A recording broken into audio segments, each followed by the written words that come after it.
Good afternoon, everyone, and we're down to our final three forums on 94.7 The Pulse. A big welcome to day 4 of our very exciting week of digital democracy. You can listen back to all of the previous forums that we've done so far at mitchellsfrontpage.com or simply search for Mitchell's Front Page on your favourite podcasting platform. Throughout this week, we're doing a total of 9 forums, and it's the opportunity for everyone out there to meet the candidates that are running in their area. We really want everyone to be able to make an informed choice on election day when those ballots come out.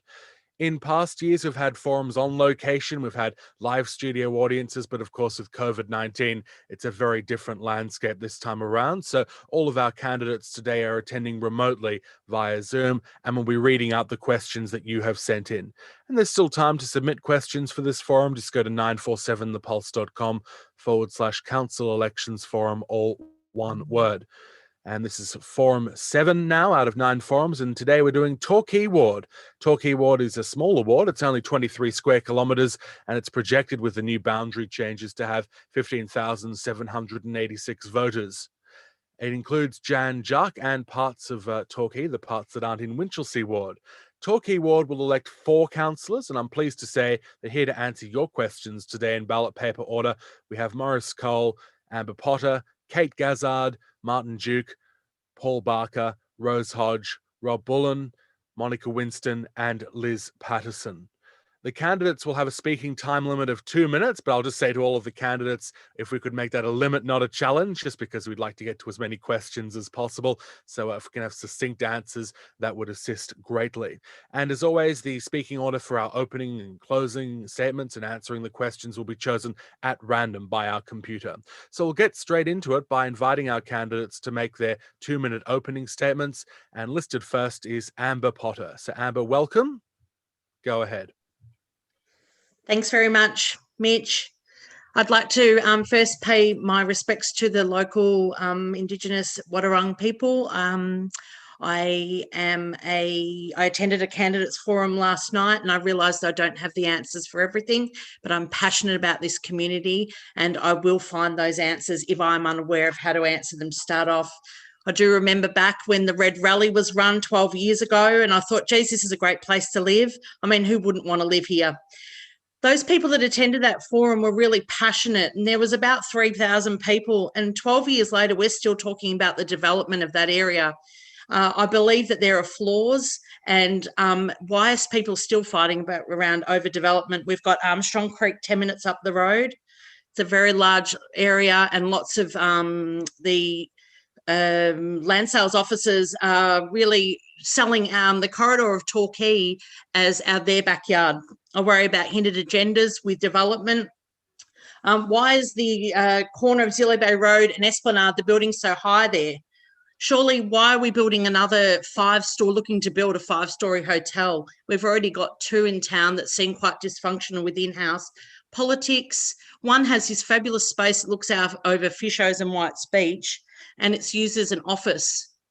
We could be generating weddings, parties, employing our musicians, photographers, celebrants, things like that.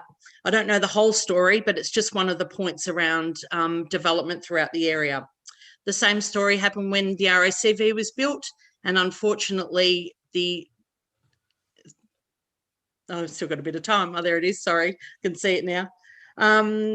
At the request of local residents, it was still built higher than the request. So something is going wrong with the planning scheme, and I dare say transparency, and I just don't believe this should be happening. Thanks, Thank you, Mitch. Amber. Paul Barker. You're on mute. Yeah, you'll just need to unmute yourself, Paul. Thanks, Mitchell. Thanks for having us. From the interaction that I've had with a lot of local people in the region, there's a lot of support for the policies that I'm pushing forward in keeping the rates low, making the the ratepayers' money spent smarter, and increasing council transparency. From my research, I've found that our rates are continually increasing at a rate much higher than inflation. So we've definitely got room to bring those down. Some of the areas that the feedback that I've had come from reducing fees from legal costs that has resulted from councillor infighting. People have suggested we need reductions in the Grand Central Castle opposite Bunnings, and all this talk about the swimming pool. We need to get some sort of consensus on that. I want to be your voice for smarter spending of your money and greater transparency. Now, I know there's some concern about party politics in local government, and I want to make sure that everyone is aware that as a Liberal Democrats endorsed candidate, the only things that I need to toe the party line are to make sure that I limit rate increases, ensure that they don't exceed inflation or CPI, that I oppose council overregulation, because we've got laws and regulations increasing all through society, and at local government we've got a real chance to reduce that regulatory burden and fees and charges along that line, so that we can let the economy grow and function freely without impediment from local government. That's all that I've got for now, and we'll leave it to the next contestant. Thank you very much, Martin Duke. Thank you, Mitch. Like Amber, I'd like to acknowledge the Wathaurong people of this area and the nations of Australia, of all the Aboriginal people, Torres Strait people listening, and been part of this area. But I'm a current councillor. Have been for 4 years. This was my first term in. It's a bit scary going through some of these things. As you know, Mitch, I did it 2 years ago with you, and or 8 years ago, and didn't get in that time. But what did I learn on council? I learned that there is a lot that goes on behind the scenes. There's a lot that you do need to learn, and we all want to go out and change the world straight away, but it doesn't happen overnight. We have to learn a lot as we go along. I'm a local firefighter and have been for 29 years, and we look after we've got climate change, we've got drying grounds around us. We need to protect what we've got. We need to protect the area around us. We need to green up, though, at the same time with plants and stuff that are going to not be a fire hazard, but cool in the space. I'm a board member of a number of boards, and I've been a long time resident of Torquay, 30 years. 21 years of that, I had my own business, optometry business in town. And I understand business, and as Amber said, we've got to go back to business too sometimes, and the creative arts. We've got a lot of creative arts in Torquay, but we don't have a space for them. So we're now working on that space. Let's get that space up and running over the next few years properly for them. Let's encourage creative arts to get in there, use the space, and look after things. And I'll finish up with saying, I listen to what the community is saying. I care about our community. I love this place, and I act on their behalf in council to do my best for them. Thank you. Thank you very much, Liz Patterson. Mitchell, well, thanks for the opportunity to speak today. I'd also like to acknowledge the elders of the Wathaurong people, past, present and emerging. So I'm an engineer, I'm a mother. I've got 4 boys, 3 in kinder and 1 in primary school. And I'm a community leader. I'm the president of the local Jan Jack Preschool Parent Advisory Group, the treasurer of our play group, and on the parents and friends for my kids' school. So from these experiences and the perspective that gives me, I think I have a great ability to represent you, the community, on our council. And I will do that in a considered, enthusiastic and respectful way. I think it's important that our council represents our community, and to do that we need diversity in our council, and that's diversity of both age and gender, and that's part of the reason why I'm a great candidate for our council here, representing the Torquay ward. We need to build a healthy and connected community. We need to conserve our unique coastal environment and township, and we need to accelerate COVID recovery for our local businesses. And I have a plan and a vision to do that, but I need your vote from the community to achieve that. So please vote 1 for Liz Patterson for a healthy, connected community. Thank you very much, Rose Hodge. Thank you, Mitch, and to pay my respects to the Wadawurrung. It's interesting to talk about planning climate change, but the new council coming in needs to really look at the number one thing, the community in this COVID recovery time. We need to be able to rejuvenate our community, our volunteers, our sporting clubs, everything, and especially the local businesses, before we think of anything else. As you know, the Surf Coast Shire is the 13th biggest area in Australia for JobKeeper people. Now, if JobKeeper gets cut back, we're going to really see a struggle coming on at the end of the year and next year. So before you think of anything else of doing about planning or anything else, it's the community that we've got to really look after. I've been on council for 16 years and 5 times as mayor, and I've got the experience and the community networks to bring all these people together. We need diversity as well, but also we need people that are respected in the community and they feel comfortable with, and I'm certainly one of those after all these years. It's a fantastic area to live in, and we've got a lot of work to do. Councillors, when you get in, you've got to try to hit the ground running, because we have got a lot of things to look at, especially with the $30 million funding in the pool. That's a huge amount of money that we've got to work out what we're going to do with, but also look at the finances of the Shire. Because with these finances, we've got to look at the people that we need to help. We've got to make sure that people are looked after financially as well. If we can help them more with rates relief, with delaying payments, we can have to look at all that. And of course, that affects our cash flow. So instead of really concentrating on big picture things, we've got to look at the community and the people that live in this lovely area. So vote 1 for Rose Hodge for experience and for having empathy with the community. Thanks, Rose. Kate Gazzard. Hi, Mitchell. Thanks for having me. I'm calling in from Wadawurrung land today. I'm Kate Gazzard. I'm a doctor specialising in children's health, and I have a passion for public health, preventative health, and mental health. As a doctor, I'm well versed in listening to the community, and I'm a critical thinker and can make informed decisions based on evidence and science. I'm an advocate for young people, for women, for First Nations people, for our LGBTQIA+ community, for refugees, for people suffering mental illness, and for anyone who is stressed about the climate crisis and an uncertain future. I'm also an activist, and I will continue to fight for climate action, for environmental protection, and for social justice.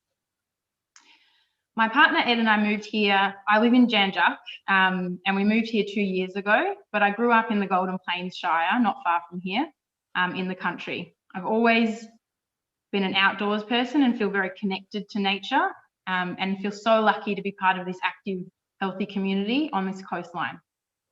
I've been really inspired by so many of the community groups who are passionate about protecting this coastline, and I want to advocate for them and for environmental protection in this area. I'm a trail runner and a surfer, and every time I'm out in the water or running along the cliffs, this place absolutely takes my breath away, and not just because it's so hilly, so it's quite hard to run, but it's just stunning. We live in the most beautiful place in the world, and we need to protect it. So that's why I'm running for council. I'm running as a Greens endorsed candidate, and I hope that I will represent this community. Thank you very much. Monica Winston.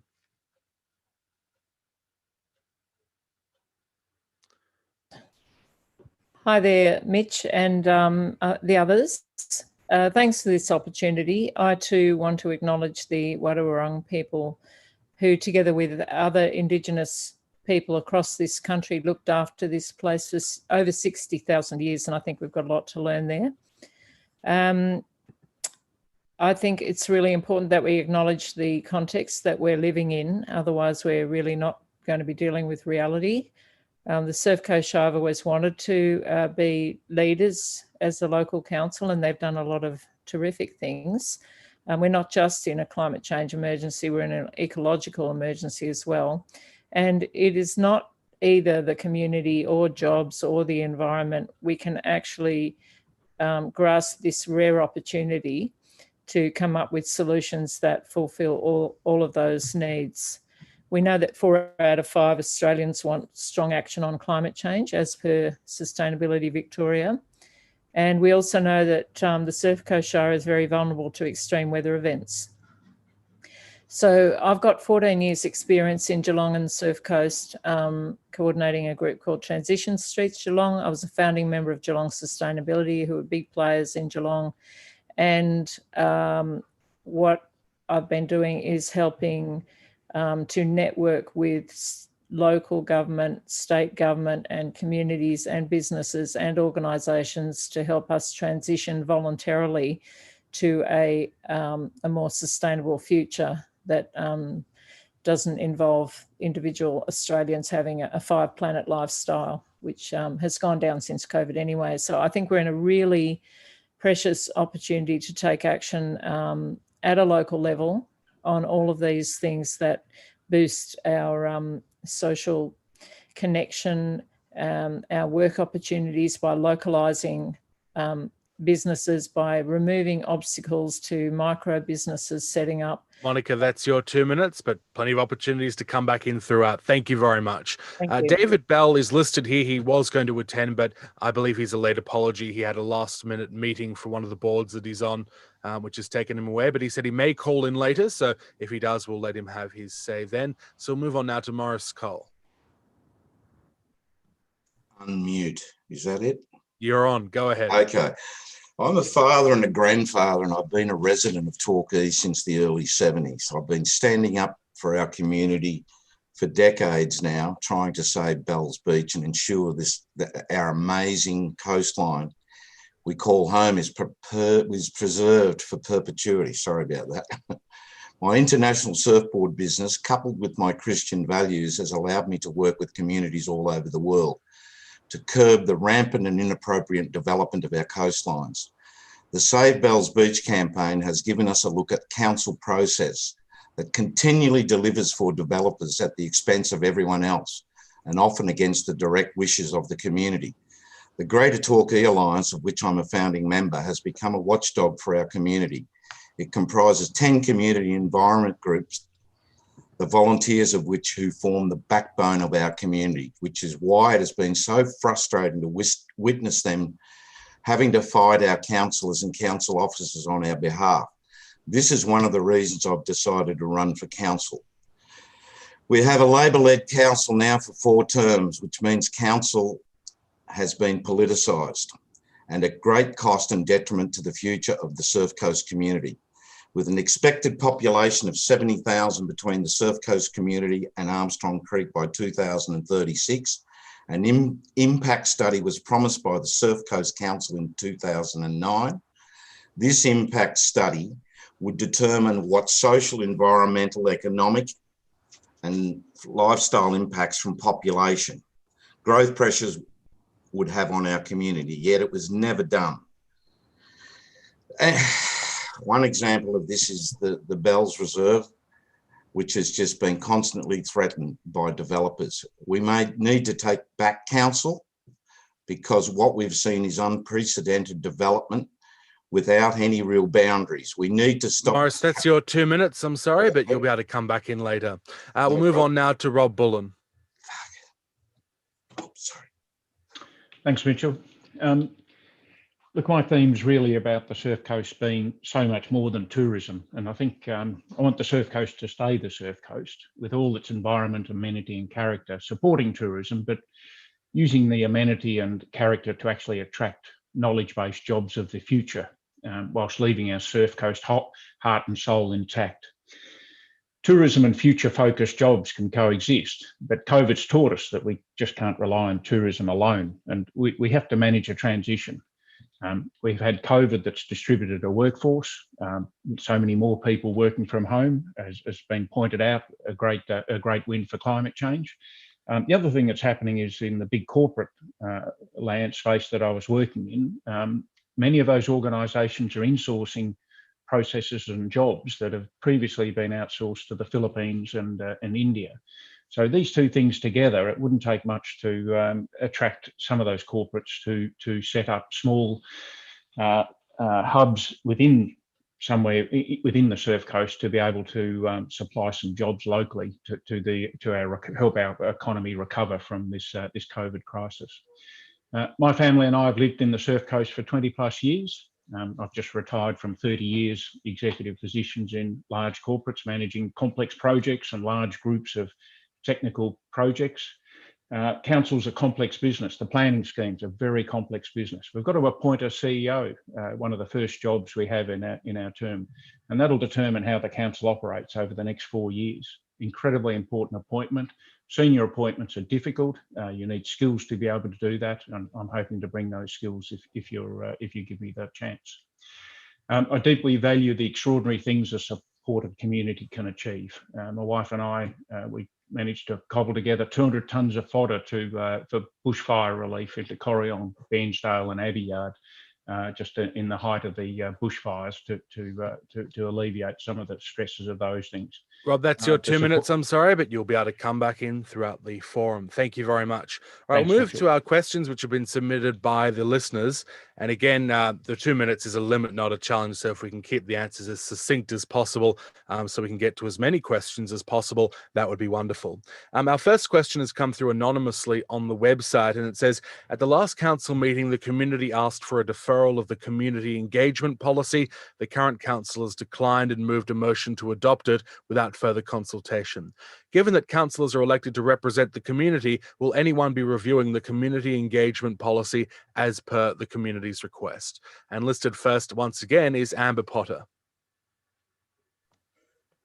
There must be something about the A's, because this happened last night and I was taking the lead on many a question. Yes, absolutely. Community engagement is an essential part of running a really good, clear council, and I would encourage that to happen.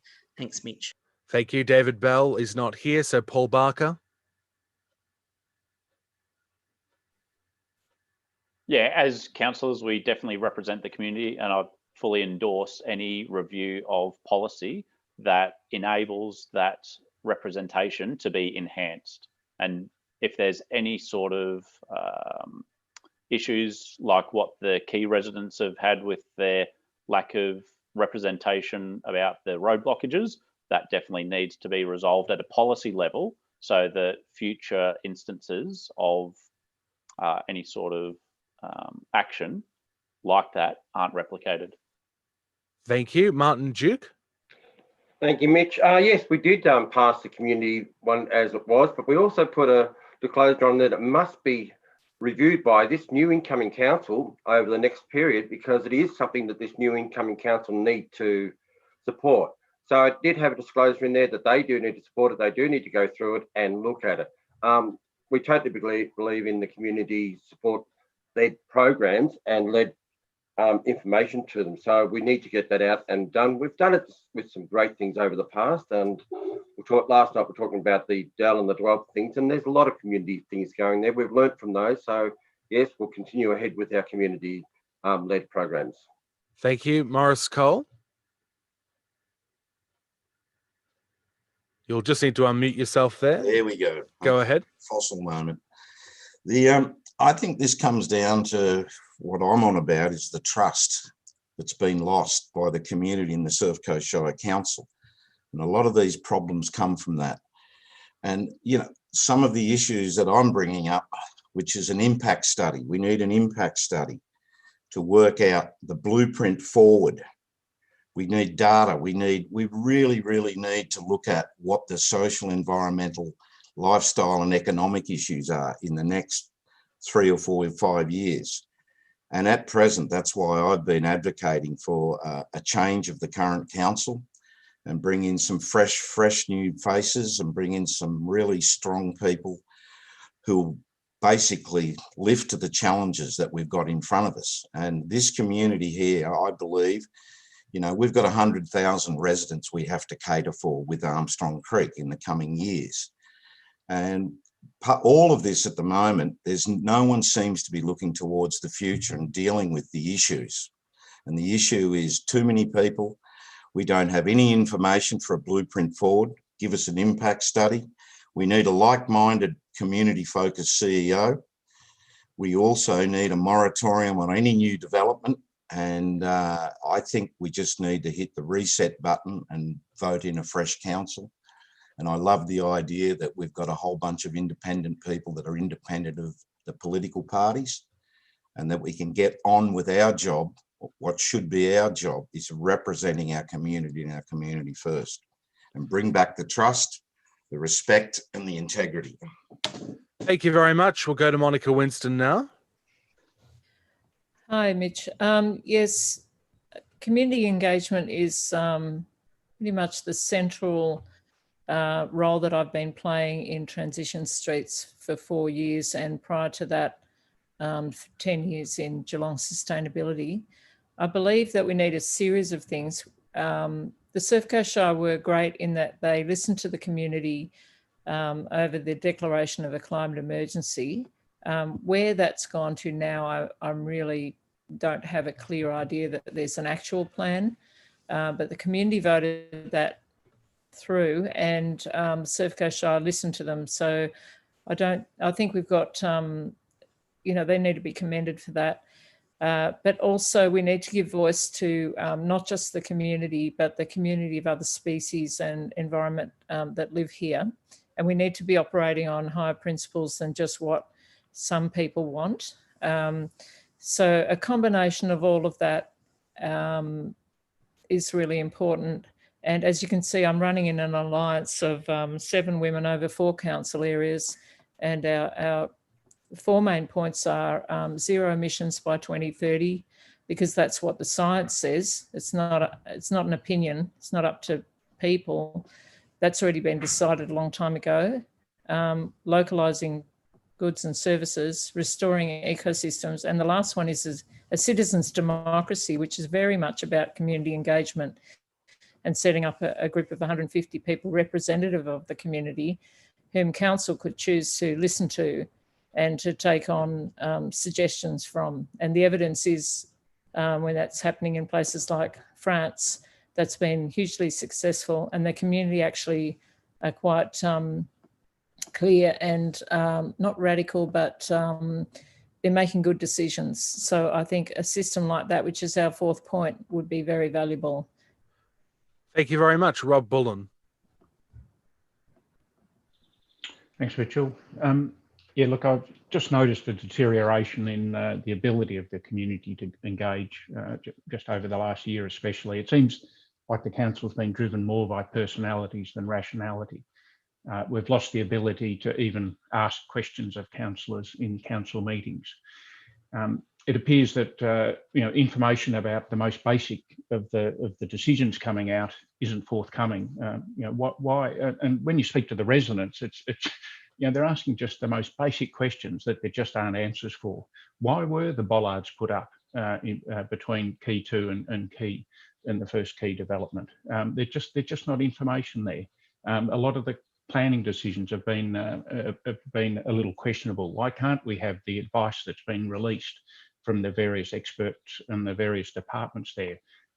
People are having to resort to freedom of information requests, which isn't an effective way to engage the community. So without a doubt, we've got to open this up. We've got to become more transparent. When we make decisions, there's just a fundamental steps you go through. You've got to articulate the problem clearly before you take the next step about decisions.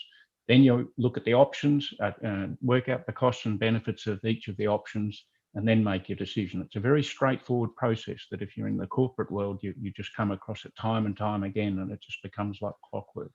That's how we've got to get this council to work. So I'd be absolutely backing much more community involvement in that process. Thank you very much, Rose Hodge. Yeah, thanks, Mitch. Yes, we did pass this one only because we wanted the new council to be up and running, because you've got a council plan. And of course, community engagement, and it's a tough gig, I can tell you. But I would really like to see a new council. They can have a look at it and change it around. And there's so many different ways of doing it. There were the jury process we can do. There's many other things we can do. But stay positive. I mean, I'm hearing a lot of negative things, but we really still do a lot of work in the community. And I've certainly been asked questions here over the years, and I've tried to answer them. You talk about transparency. I think I'm an honest person with integrity. I'm not hiding anything. But look, going back to community engagement, under the Local Government Act, this has got to be looked at by the new council. So good luck with it, whoever gets on. And I wish you all the success when you do. And if you can engage well, it's a good sign. Thank you. Thank you, Liz Patterson. Hello. Yes, I definitely think community engagement is key to having an effective council. As everyone has already said, you know, our council is there to serve the residents and ratepayers, and so engaging with our community is so important.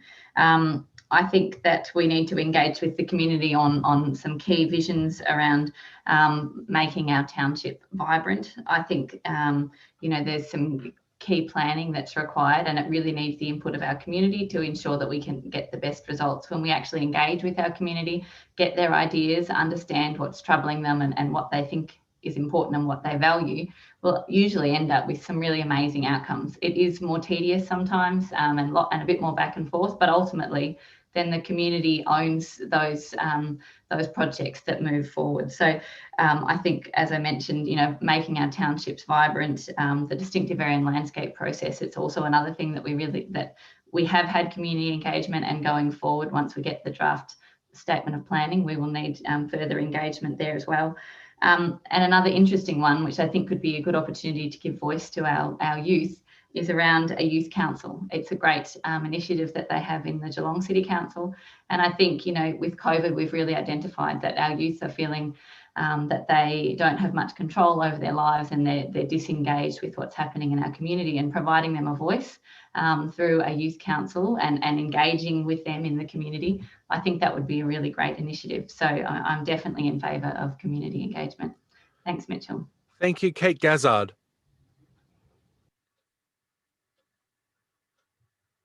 You'll just need to unmute yourself, Kate, if you're still with us.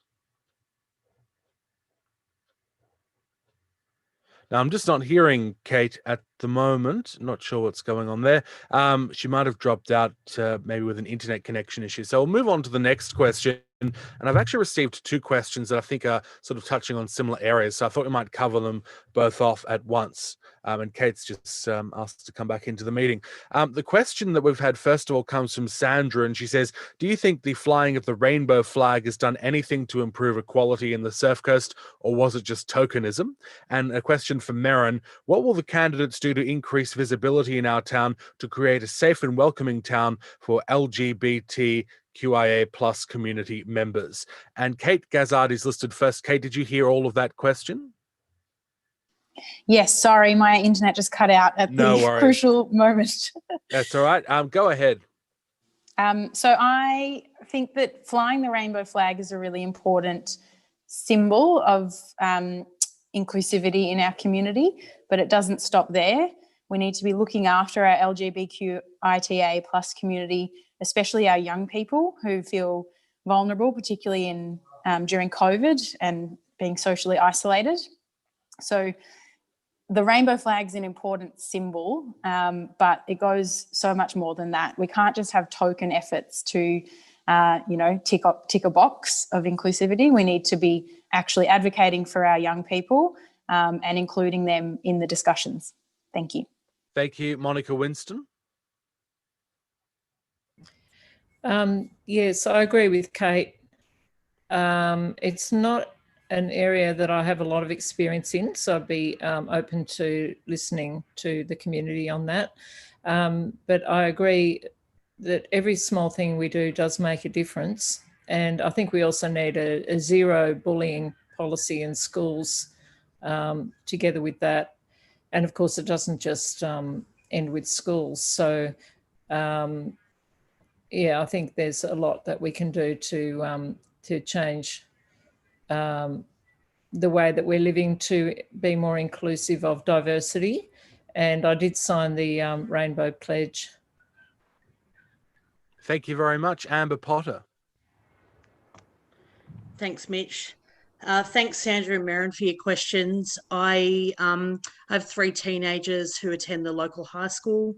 The flying of the flag was a really important thing for me. I understand that we have lots of different areas of improvement throughout the Surf Coast. I know that Geelong, obviously being a much bigger area, do things quite well around diversity and our LGBTIQA community.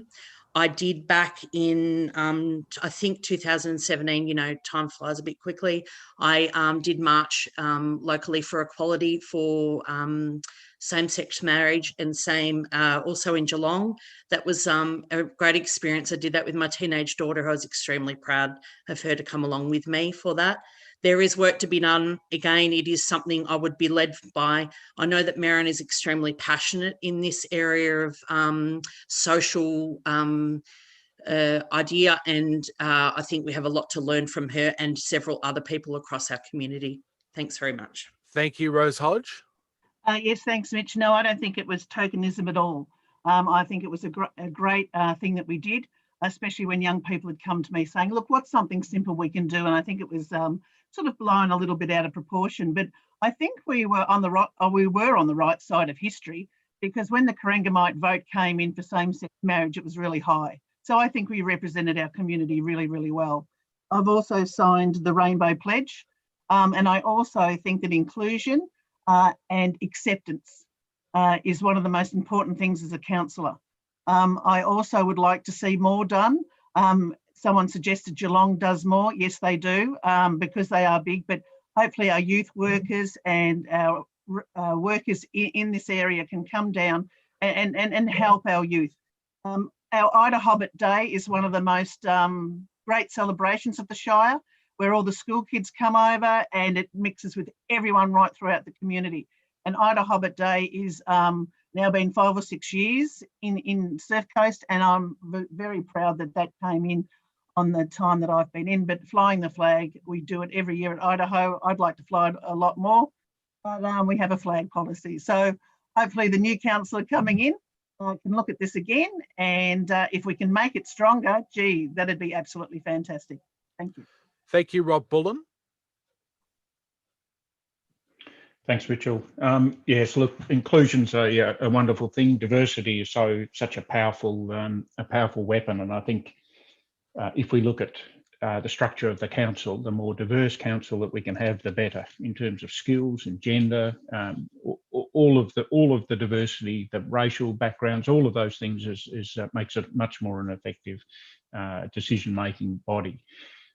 Just about the rainbow flag issue itself, I absolutely agree that we had to make a big statement. I think the way that the federal government handled that whole issue just led to this protracted, frightful process that, frankly, I was absolutely ashamed with. I think it put so much pressure on people unnecessarily. It was just a great disappointment to me. But yeah, certainly support diversity in all its dimensions. Thanks.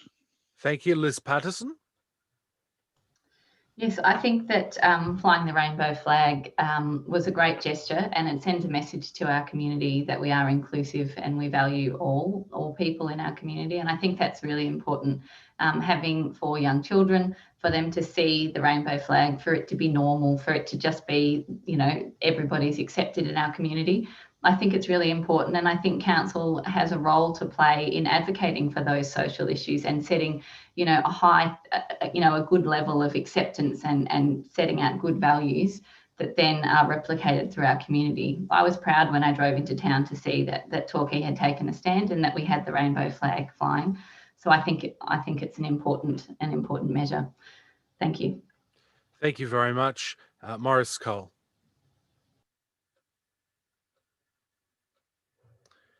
And Maurice, you'll just need to unmute yourself. It's a really hard one, this one, because it should have been handled by the federal government. It was obvious that they could have just pushed it through. It's a very divisive issue, and I don't have any problems. I'm not sure what I would have done, depending on who the other councillors were, in flying the rainbow flag. And the reason is, I was really worried about when the whole issue came out of gay marriage, that the divisiveness was handballed from the federal government down to the states, then down into the communities. And the end result was that, you know, and look,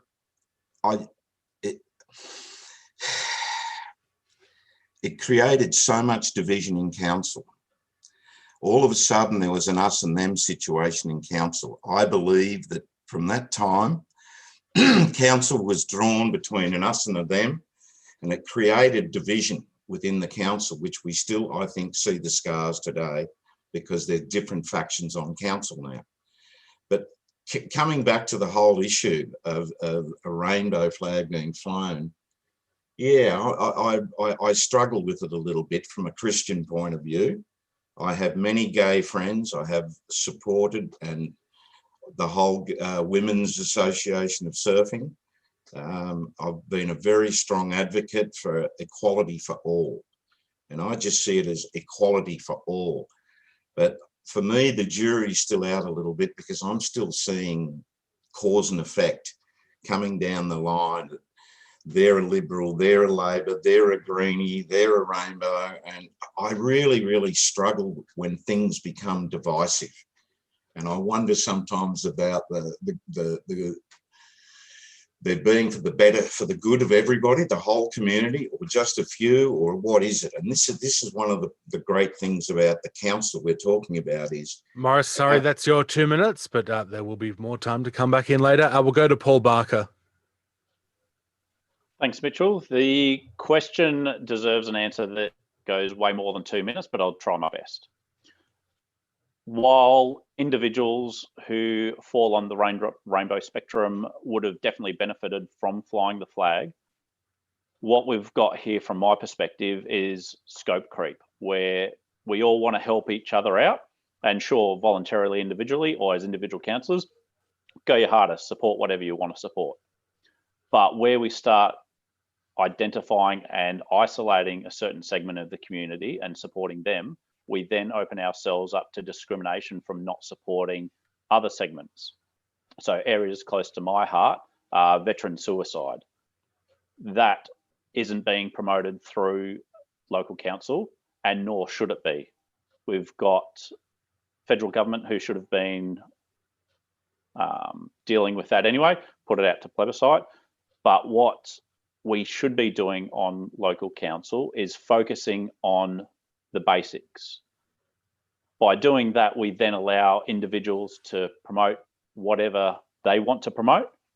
And personally, I'd rather see money spent or effort spent on resilience programs so that vulnerable individuals, whatever they may fall under, can be more able to deal with the realities of life rather than having to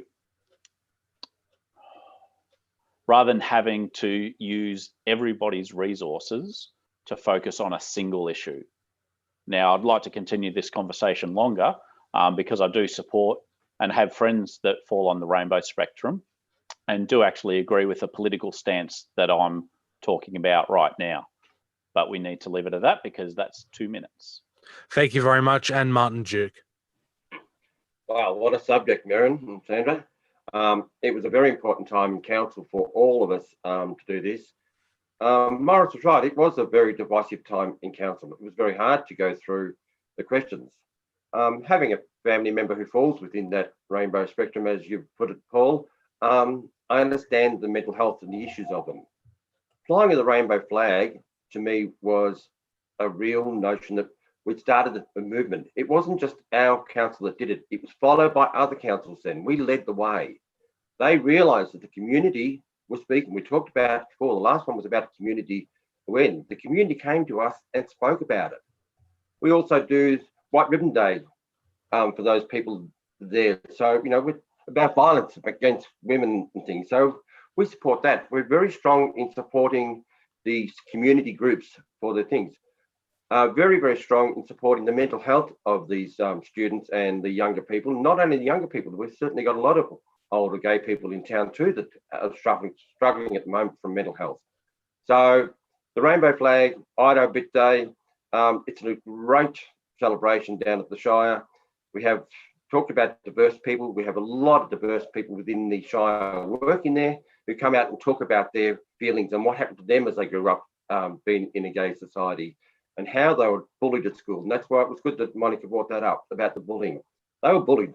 And it's really now for them, a space for them to say, I'm safe. I'm safe in the Surf Coast Shire because I don't feel as though I'm marginalised. I can get out there and say, yep, I'm gay. I'm safe to be gay. I've got so many friends that are gay, that are down here, and I speak to them all the time. I go out to their rainbow meetings and things and talk to them because it also supports my family and the family, friends and extended family that I have that I know that are gay there. So I well and truly support it. Thank you very much, Martin. And unfortunately, we've run out of time for more questions, and there were a lot of other great questions. And clearly, there's a lot of subject areas that we haven't spoken about yet in this forum today. But we really try hard to make sure that every candidate gets the opportunity to have their say. So we'll move now to the 2-minute closing statements, where each candidate will get 2 minutes to either touch on an area that we haven't covered yet, to rebut points made by another candidate, or just to reiterate why they think people should vote for them. And listed first is Kate Gazzard. Thanks, Mitchell. So I want to represent the young people and the women, and I think we do need more young people in all areas of government advocating for our future. I want to advocate for children and particularly those who are vulnerable after the discussions about LGBTQIA plus community. I think as a health professional, even though, yes, everyone, we need to be advocating for all our community members, there are certain community members who are much more vulnerable, and we really need to be protecting those. The rates of suicide in trans people are so much higher, and that needs to come from all areas of society, particularly local council can have a huge impact on how we look after our community.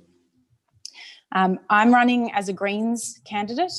I know I've received some criticism for that, but the Greens represent the social, environmental justice, and we want to protect all of our community members. We want to protect this beautiful coastline, and we want our community to stay healthy, happy, and connected. So I, as a young person and a woman, I think I can bring a lot to the council. No, I don't have, I'm quite green in more than one area. I haven't been in politics before, and I have a lot to learn, but I promise that I will represent what's best for our community, and I will fight to protect our beautiful coastline. Thank you. Thank you, Liz Patterson. Hi, as I said earlier, I'm an engineer and a mum, and I'm a community leader. I think we've got 3 key issues in our community at the moment. We need to ensure that with our population growth, we continue to have a healthy, connected community, and we can achieve that through engaging community spaces, more support for our local clubs, things like New Parents to the Area group, which creates a network for new families when they come to our area, and connected bike paths, helping our kids to get to school safely, helping people ride around town and be healthy and active. I also think we need to assist in accelerating our COVID recovery with increased open air dining for our restaurants and increasing the outdoor dining restrictions so that people can sit outside in summertime, watch the sunset at 9:30 and have a glass of wine on Bell Street and make our town vibrant and engaging so people come and spend money in our community and help our businesses. I also think a hop-on, hop-off shuttle bus over the summer months is a great way to ease congestion on our roads and once again bring community into our townships to spend time in our wonderful townships and beaches. That's both local and holiday makers. I also think it's really important that we preserve and protect our unique coastal environment and townships. So that's if we look at a firm town boundary through our distinctive area and landscapes program that's underway and the outcomes of that, it's really important that our new council takes those outcomes and embeds them into a robust planning scheme so that we can ensure that when the community doesn't want a 5-storey development, it doesn't get overturned at VCAT. So I'm Liz Patterson. I've got a plan for our community, but I need your vote. So please vote 1, Liz Patterson, for a healthy, connected community. Thank you. Thank you very much. Paul Barker. Thanks, Mitchell. I've got a lot of information. I'll try and squeeze it all in. From my observation, there are a number of individuals in the community that just want to be left alone to live their own life. And as a result, they tend to not get involved in politics. So as a result, we've got those that do want to control people that tend to get involved in politics. What I want to do is promote policy that promotes individual freedom so that those who want to be left alone can be left alone.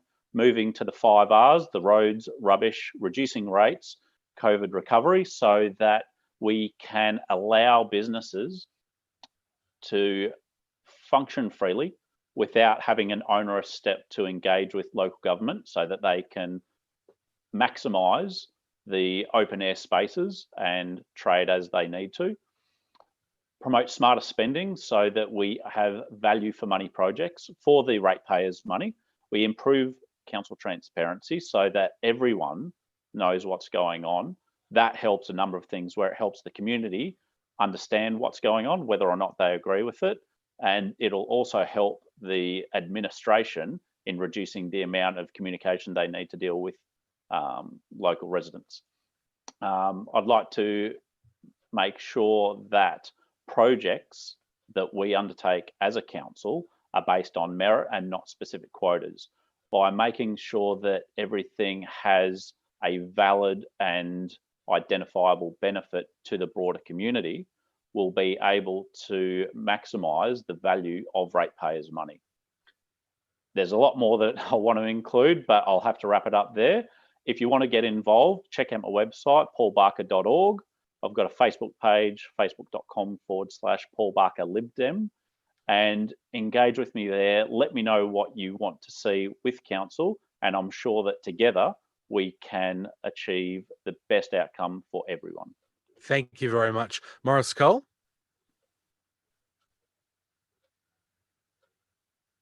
You'll just need to unmute yourself, Morris. Yes, I've got it there. Sorry, there we go. Okay.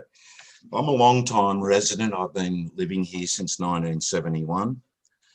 And I've been a surfer all my life. I've been a champion surfer. I've represented Australia.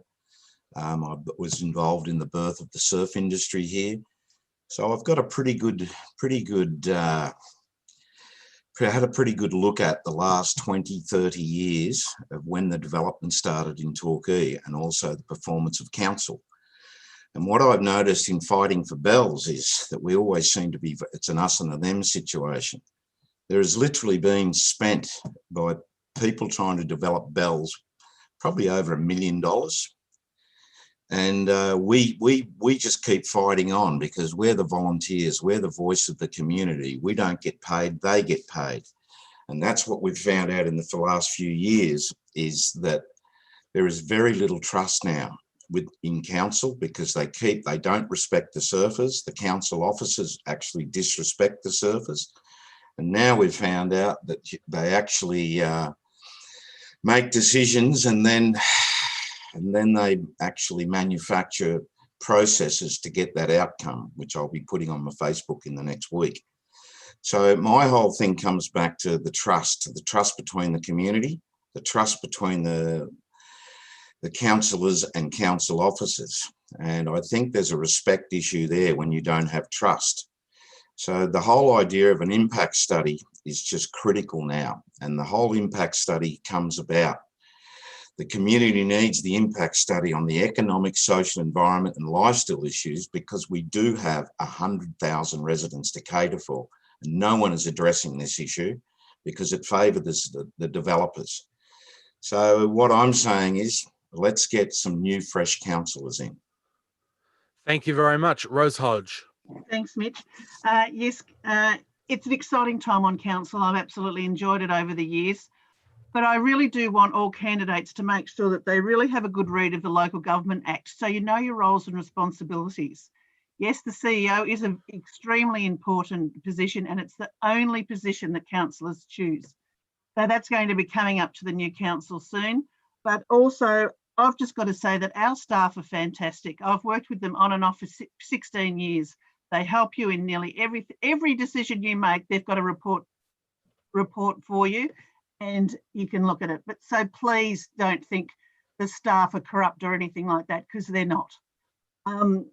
I also like to say that I've had the trust of 4 terms, so people have trusted me, and hopefully for another one. But I am committed to this community. I've had a 50-year connection with it. I have seen it in its back in the 60s and 70s and now. And even though there is a lot of development, there's still a lot of good with it. We've got a secondary school, we've got internal buses. And really, when you look at Bells Beach, it is beautiful, but what really has happened there? There's no building there. We've licensed buses, we've got sewerage on so the septic doesn't leak.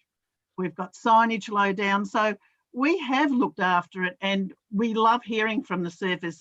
Morris mightn't think so, but we do, because they experience, and we need that community experience. But I have been, I'm genuine. I have the experience to rejuvenate this town, especially after COVID. We keep forgetting about the community members themselves. That's our first, if you get elected, that's who you first got to look after. I'm experienced, hardworking and reliable. So vote for One Hodge, and keep the Torquay ward strong, because we certainly are going to need it. And if I do get elected, I look forward to working with new faces and old faces, with anyone, because it has got to be a team effort, and with a team effort with the organisation. And when Rose, you work that's your together, 2 minutes. Thank you so much. Amber Potter. Thanks, Mitch. One thing that's evident to me is that when you go onto radio or a candidates forum, it's really tough. And even when your voice shakes, you stand up there and you be accountable for who you are as a person in the community. And that's what I hope to do. I hear people time and time say, I've lived here for such and such at the time. I mean, who wouldn't want to live here? It's a great place to live, even with Victorian winter/spring that we've got outside at the moment. As a travel agent, I've travelled the world, but when I drive home from the airport, well, when I used to, arriving back always has made me feel at peace. There is something about our backyard that grounds you. And when I worked down in Gilbert Street for many years, after a stressful day, I would always go back past Fishers on my way home, take a breath and remember how lucky I am. So as a councillor, if I was elected, I want to enjoy that untouched beauty and others to do that as well. It's the reason we all live here. There are 3 R's that everyone goes on about. They are roads, rubbish and rates, but I have 3 new ones. Recreation, looking after our beaches, keeping their natural beauty for everyone to enjoy, enhancing our parks and playgrounds. We have so many families here and they want to bring their kids up in a safe, respectful space. Relief. Maybe this is where we look to provide some relief to ratepayers, but not only necessarily residential, but businesses.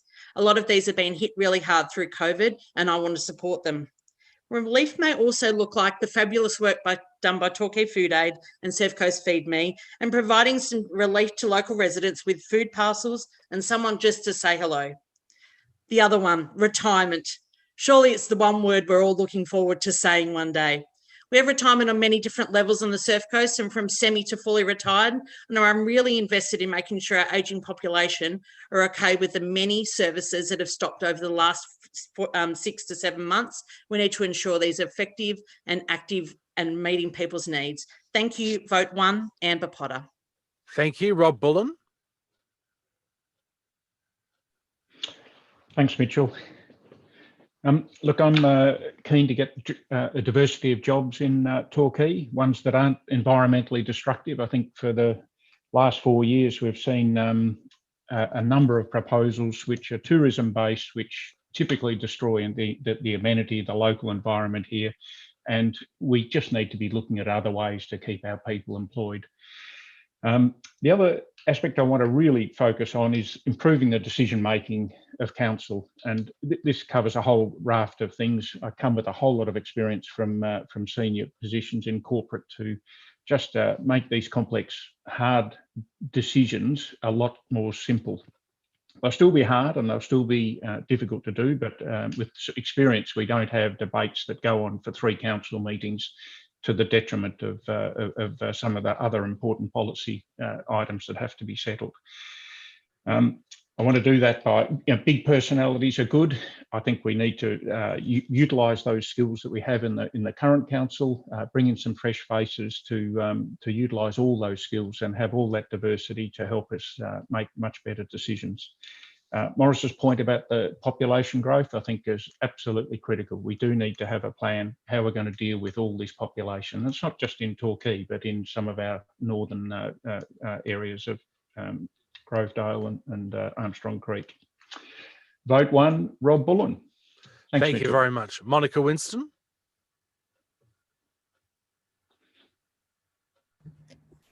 Today, the Australian newspaper, which is the most conservative media outlet in the country, came out and said that the International Monetary Fund said act now or face climate catastrophe. These are not times as usual, and they're not times as usual post-COVID either. Our world will never quite be the same, and we need to adapt to that. And we can do it by embedding in every decision things that cover social wellbeing, community wellbeing, and environmental wellbeing if we're smart. There's many councils around Australia who've already set the target of zero emissions by 2030 and by 2040. They've been on the track. One of them, the first council in the world to declare a climate emergency, has been doing it since 2016. It's now 4 years later. So let's get on with that and pull back and go from the big picture to the small decisions. It's not an either or. I grew up in Sydney along the eastern suburbs beaches. I've seen what rampant development can do. It can destroy an economy, it can destroy the culture and the feel of the place. And we can do something different here. One of the things that is not being spoken about is this idea of relocalising our goods and services. The first thing it does is increase our resilience. It provides local jobs and local businesses against corporations or large businesses who are not centred in the town. And an example of this is the Desha Retreat over in Jan Juk, who are combining passive solar accommodation, yoga classes, local food, all sorts of things. Fantastic combined business. Put climate first and we can win this. Thank you. And Martin Duke. What a great lot of closing statements, everybody. And I think we all agree on a lot of things, the climate. But we're not all corporate people and we don't all come from big backgrounds, but I come from experience of being a community person. Community, working with our local community, being employed here. I've been working here for 21 years as my own business, having the 5 backgrounds behind me, scout groups, youth groups, all sorts of things. This is a great community, and it is community that we're going to have to fight for. We're going to have to fight for everything in this community. And it's not just about Torquay. Let's remember, it's the Surf Coast. We work for the Surf Coast, the whole of Surf Coast. We need to work with councillors across. We don't want to have borders. We do want to have borders around Torquay, Morris. Yes, we do. We want to bring them in and stop at Duffields Road, but we don't want to have borders between us and Anglesey and us and Winchelsea. It's not an us and them. It's everybody together. We need to work as a team. And if we work as a team and we get out there and we do these things together and we come up, and as Rob said, we need to discuss these things together and get there. And community-led things. We're going to look at this plan right at the start of the new council. Is going to look at the community, and the community are the ones that are going to tell us what they want. And you're right, it could be divisive with some things. And Paul was really clear about that, saying that some people are divisive on one side and others. But we need this community to be strong after COVID. And it's going to be, and everybody there, all of you there today are very passionate about that and about bringing the COVID together.